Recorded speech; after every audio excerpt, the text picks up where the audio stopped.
Hello guys, magandang buhay. So nandito tayo sa bundok. Magtatanim tayo ngayon ng luya guys dyan. Ayan, so naumpisahan ko na dyan sa banda dyan. At ito naman yung ating binhi. Ayan. Hanggang yan.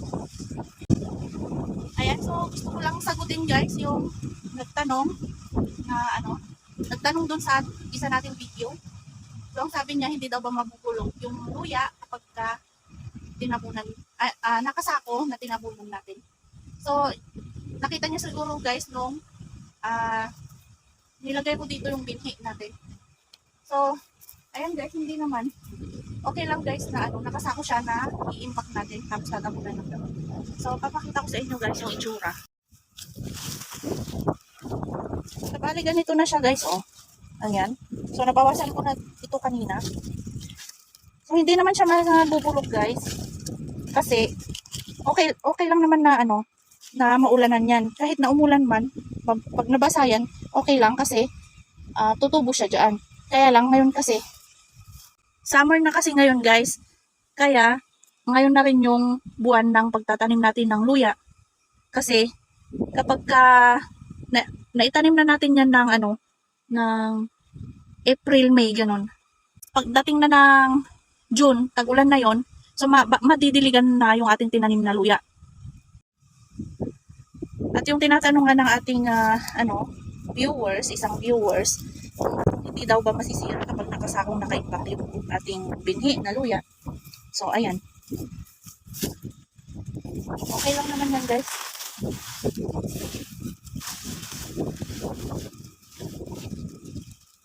Ito pa. Ayan. Hindi naman siya masisira guys. Okay lang yan. Minsan, ang ginagawa namin guys ay hindi namin sinasako. Basta iniimbak na lang namin dyan. Tapos, uubsubong na yung tubo nun. Parang yung nilagay namin dyan sa bahay. Dyan sa bahay sa bundok. Ganun ang ginawa ng mama ko. At saka yung ate ko. Kasi meron silang luya dun sa loob ng bahay. Hindi nila nilagay sa sako. Andun lang dun sa loob ng bahay. Okay lang din yung ganun guys, at saka okay din yung ganito. Hindi naman yan masisira guys. Safe na safe yan. And guys, so ito yung sinasabi ko. Na nilagay lang nila dito, inimbak lang nila dyan. Ganyan. Nabubulok lang guys yung mga luya na iniimbak natin kapag may sira yung nilagay nating binhi. So, nasisira lang siya kapag ganun guys, kapag may halong bulok na luya. So, kailangan dapat kapag nag-stack tayo ng luya guys ay piliin natin ng mabuti. Piliin natin yung may sira. So, tanggalin na natin. Para kapag in-stack natin ay hindi mahahawa yung iba. So, ito guys ay piling-piling na talaga ito na pangbinhi. Yung ating in-stack. Ayan.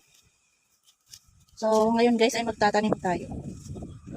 Yung mga ganito guys, pwede natin pagdalawahin ito. Ayan. Maliin lang natin dyan. Maliin natin dyan. Magiging dalawa yan. Kasi guys, nung in-stack ko itong luya natin sa pangpinhian, buo-buo. So, tinanggal ko lang yung mga, medyo may, dito. Bininta natin na noon. Ayan. Pwede natin hatiin na rin yan.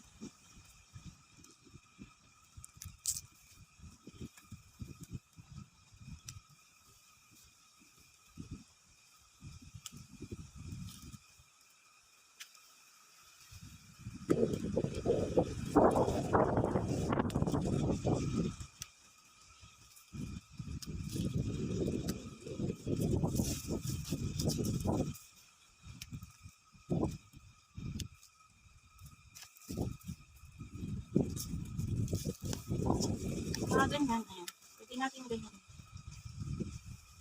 Kasi kahit na maliit yan guys, ayan, matapit na natin.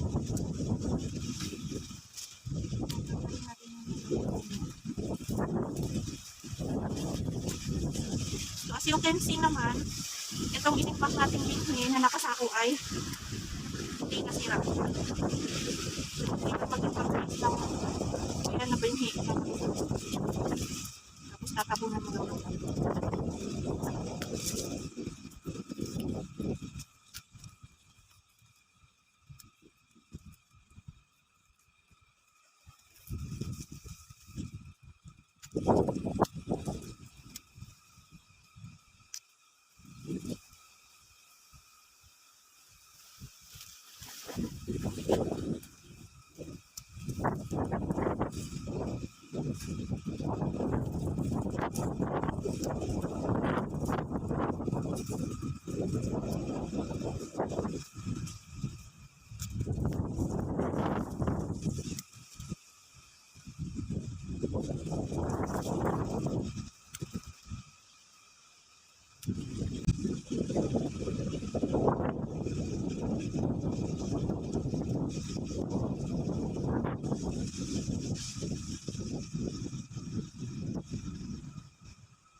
Ayan, so ito na guys yung nataniman ng isang sakong luya.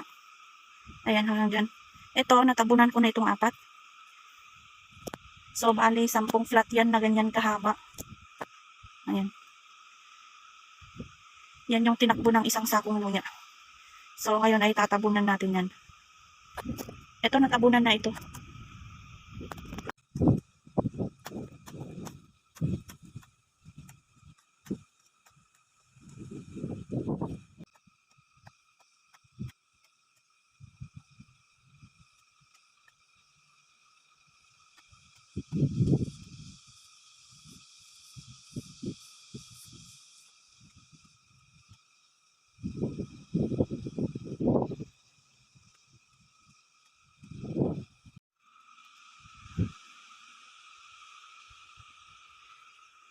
Ganito lang kami magtanim ng luya guys. So, bali ganito yung spacing niya. Mga nasa, ganun lang. Pwedeng isang dangkal.